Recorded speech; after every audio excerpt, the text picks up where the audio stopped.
Whether it's by force or just because you left your keys behind, cars keep getting stolen. We've got to get at this. In New Jersey, Governor Phil Murphy says it's reached epidemic levels.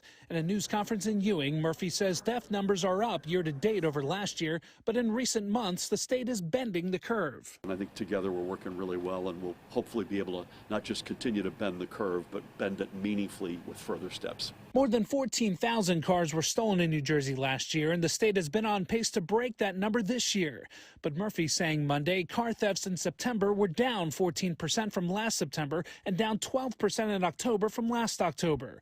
He points to growth in the state police auto theft task force and $10 million federal dollars in license plate recognition tech to help curb the trend. And that task force, just to date, 148 vehicles recovered this year. To date, $7.7 million in estimated value and 71 arrests.